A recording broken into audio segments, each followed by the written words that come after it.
वो क्यों चाहेगा कि अपनी जो इकोनॉमिक डेवलपमेंट है उसको ख़तरे में डाले, पाकिस्तान के साथ एक और ऐसी वॉर शुरू हो जाए जो एस्केलेट भी हो सकती है और वो न्यूक्लियर डायमेंशन भी उसकी इन्वोक हो सकती है। तो भारत का क्या इंटरेस्ट होगा कि वो तो देखे ना 2030 तक थर्ड लार्जेस्ट इकॉनमी बनने जाना चाह रहे हैं। तो ये थोड़ा सा एक मुझे पैराडॉक्सिकल सी सिचुएशन नज़र आती है इसमें। देखिए अब्दुल, हमारे यहाँ पाकिस्तान में एक माइंडसेट है कि दोनों न्यूक्लियर पावर्स हैं, लिहाजा अब कोई एटमी जंग दोनों मुल्कों के दरमियान कोई अफोर्ड ही नहीं कर सकता। यही बात आपने कही कि उनकी इकॉनमी तबाह हो जाएगी। और मगर बात यह है कि भारत ने पिछले 2 सालों में $100 अरब का कन्वेंशनल असलहा खरीदा है। $100 बिलियन ऑफ कन्वेंशनल वेपन्स उन्होंने S-400 सिस्टम। लेकिन उसकी वजह से हमारा न्यूक्लियर थ्रेशोल्ड नीचे आ गया है ना।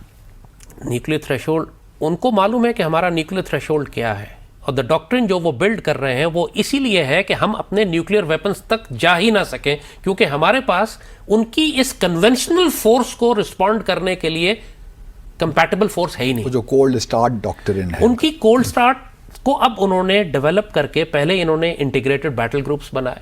इंटीग्रेटेड बैटल ग्रुप्स के बाद अब वो थिएटर कमांड बना गए।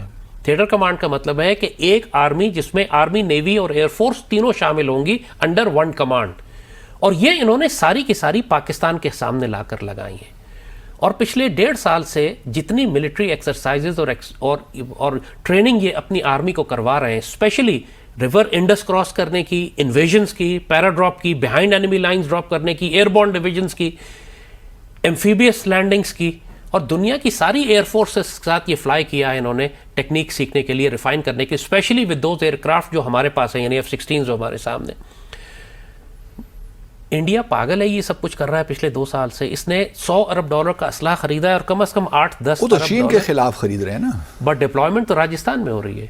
डिप्लॉयमेंट तो आप डिप्लॉयमेंट थोड़ी बहुत उस तरफ भी कर रहे हैं। Ladakh is a bluff. उनका टारगेट गिलगित बल्तिस्तान और स्कर्दू है।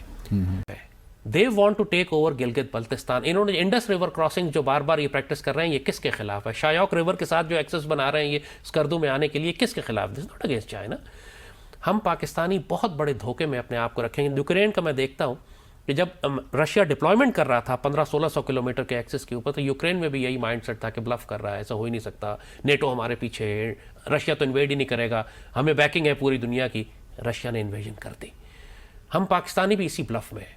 और इंडियंस ना सिर्फ डिप्लॉय हो चुके हैं, बल्कि उनकी डॉक्ट्राइन जिस तरह वो रिवॉल्व कर रहे हैं, रशिया से सीख रहे हैं। यूक्रेन वो बाकायदा उन्होंने पूरे वॉर रूम बनाए हुए हैं जहां वो यूक्रेन जंग से सीख कर अपनी आर्मी को रियल टाइम में अडॉप्ट कर रहे हैं कि हमने वही इक्विपमेंट हमारे पास है रशियन, जो हमने पाकिस्तान के खिलाफ इस्तेमाल करना है। मुझे ज़ाती तौर पर, जैसे अर्ज़ किया, बार बार मैं कह रहा हूँ कि पाकिस्तानी कौम को मैं वार्न कर रहा हूँ कि ये लोग कहते हैं आर्मी को बताएं, उसको तनख्वाह मिलती है, फ़ौज का काम है। बात यह कि ये जंग क्या यूक्रेन में सिर्फ फ़ौज लड़ रही है या पूरी कौम को संभालना पड़ रहा है? अब ये जंगें फ़ौज की नहीं होती, अर्बन वॉर शहरों में लड़ी जाती है। यूक्रेन के शहर खाली हो चुके हैं और खंडर बन चुके हैं। वहाँ पे उनके पास लड़ने वाले फ़ौजी ख़त्म हो गए। अल्लाह के फजल से हमारे पास आबादी है 25 करोड़ की, हमारे पास सिपाही ख़त्म नहीं हो गए।